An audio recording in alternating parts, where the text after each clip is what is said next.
सबसे ऊपर वाला पेज में देखो दैनिक कार्य पुस्तिका में कि सतत जीविकोपार्जन योजना, बिहार ग्रामीण जीविकोपार्जन प्रोत्साहन समिति जीविका, ग्रामीण विकास विभाग बिहार सरकार, दैनिक कार्य पुस्तिका।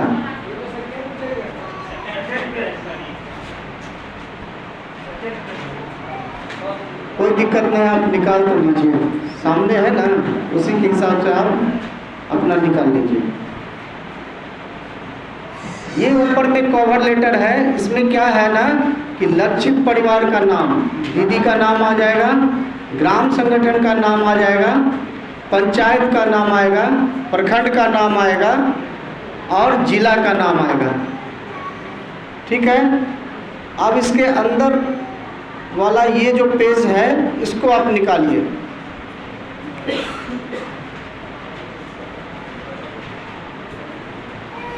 लक्षित परिवार का दैनिक कार्य पुस्तिका, इसमें देखिएगा कि लक्षित परिवार दीदी का नाम, पिता या पति का नाम, मोबाइल नंबर, आधार संख्या, दीदी का बैंक का नाम, दीदी के बैंक का नाम, खाता संख्या, दीदी का खाता, ग्राम संगठन का नाम, जिस ग्राम संगठन से दीदी का चयन हुआ है उस ग्राम संगठन का नाम, ग्राम संगठन द्वारा चयन की तिथि, जब दीदी का अनुमोदन हुआ था ग्राम संगठन से, वो डेट यहाँ पे डालना है, और ग्राम का नाम, पंचायत का नाम, प्रखंड का नाम और जिला का नाम।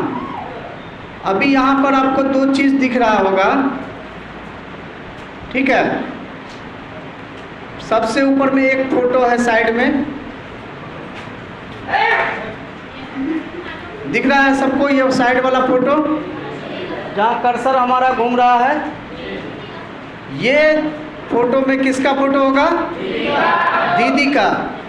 और नीचे में देखिए, नीचे में भी फोटो लगाना है। SJY के अंतर्गत परिवार द्वारा चयन आजीविका विकल्प प्रथम, पहला जो वो व्यवसाय स्टार्ट किया है उसका नाम, अगर किराना दुकान है तो किराना, मनिहारा का दुकान है तो मनिहारा, नाश्ता का दुकान होगा तो नाश्ता का दुकान, और आरंभ की तिथि, कब उसका दुकान खुला है वो डेट, और उसके नीचे में दुकान के साथ दीदी का फोटो।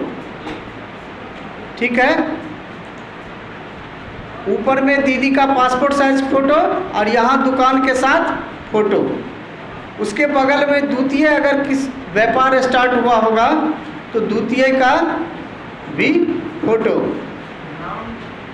और जो व्यापार शुरू की होगी वो भी। क्लियर है सब लोग? अब चलिए दैनिक रजिस्टर में, इसमें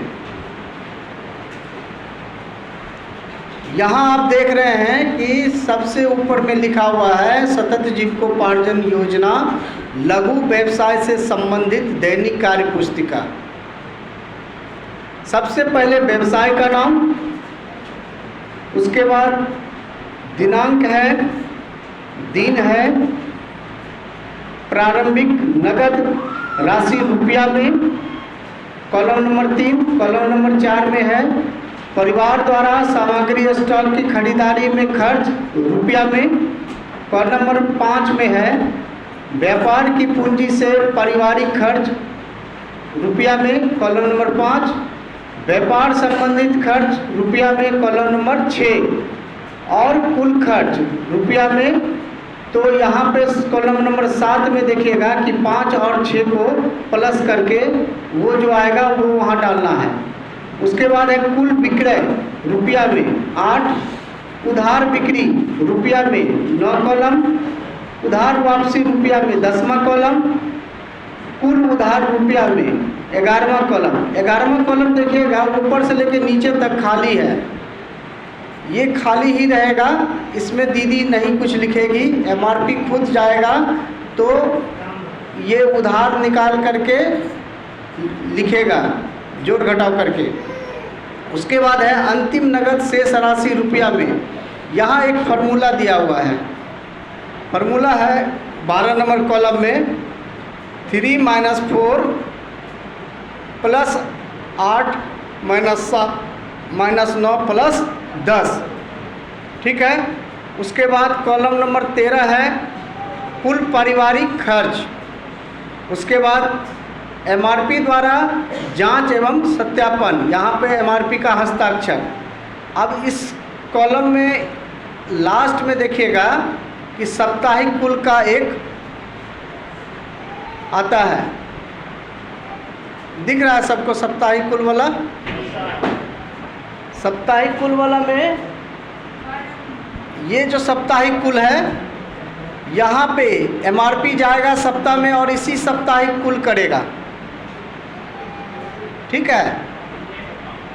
और कॉलम नंबर 12 में यहाँ पे एक चीज़ और ध्यान में रखना होगा कि प्रारंभिक नगद राशि, तो प्रारंभिक नगद जब भी कोई दुकान खुलता है दीदी का, तो दीदी को कैश दिया जाता है जी, तो क्या दिया जाता है? संपत्ति दी जाती है ग्राम संगठन से।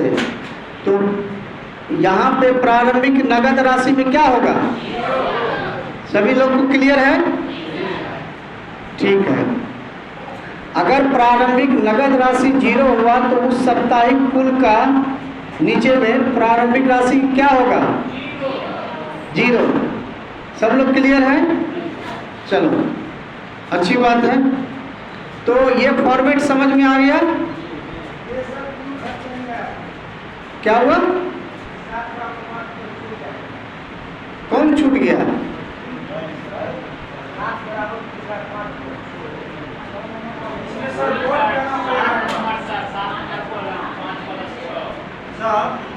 I+6 वो कलम छूटा नहीं है, वो कलम है, आपको जोड़ के लिखना है साथ में, ठीक है। अब इसके बाद वाला देखिए, पलटिए।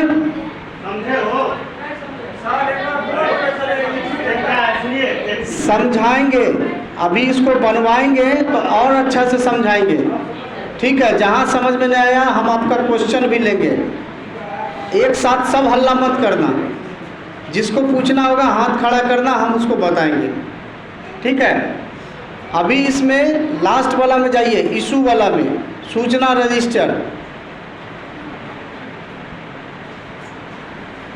इसमें देखिए कि लिखा हुआ है जीविकोपार्जन, तो हैंडबुक जो बोले थे, हाँ देना है, हाँ, भेज दीजिए, सब भेज देंगे। उसी पेन ड्राइव में सोशल इशू और एमआरपी मार्गदर्शिका पुस्तिका उसी में, और देखिए।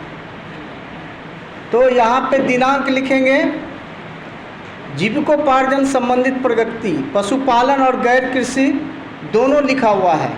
तो कुल संपत्ति, ये कुल संपत्ति निकलेगा कहाँ? एमआरपी रजिस्टर में। एमआरपी रजिस्टर से ये पोस्टिंग होगा। जब तक आपका daily register, weekly register complete नहीं होगा तो एमआरपी रजिस्टर नहीं बनेगा, और एमआरपी रजिस्टर नहीं बनेगा तो सूचना रजिस्टर भी कंप्लीट नहीं होगा।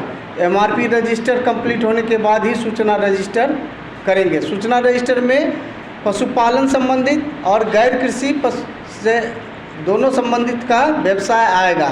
कुल संपत्ति, आमदनी, लाभ और नुकसान रुपया में। उसके बाद गैर कृषि लघु व्यवसाय का भी कुल संपत्ति, आमदनी, लाभ और नुकसान रुपया में। उसके बाद है परिवार द्वारा बैंक में जमा की गई बचत राशि। अगर उस डेट को अगर बचत हुआ होगा तो वो डालेंगे, नहीं होगा तो नहीं डालेंगे। एलजीएफ की राशि, अगर एलजीएफ की राशि मिली होगी 1000 रुपया है ना जी, कितना है? 10,000, हाँ, 1,000, ठीक है। तो वो राशि अगर उस डेट को मिला होगा तो वो लिखेंगे, नहीं मिला होगा तो नहीं लिखेंगे। चयनित मुद्दा, यानी कि आज जो ग्राम संगठन आज जो बैठक किए थे ग्रुप मीटिंग में, उसमें कौन सा चयनित मुद्दा था? 12 को है ना मुद्दा जी, उन 12 में से कौन सा मुद्दा यहाँ पे था? उसके बाद है एसजेवाई, परिवार की समस्या। अगर दीदी ने कोई समस्या आपको बताया तो उस पर आपने क्या सुझाव दिया, और फिर एमआरपी का हस्ताक्षर। उसके बाद सबका मासिक कुल निकालना है, ठीक है। तो इसको हम लोग प्रैक्टिस करके देखते हैं कि कैसे होगा। तो आइए चलते हैं हम लोग प्रैक्टिस के लिए।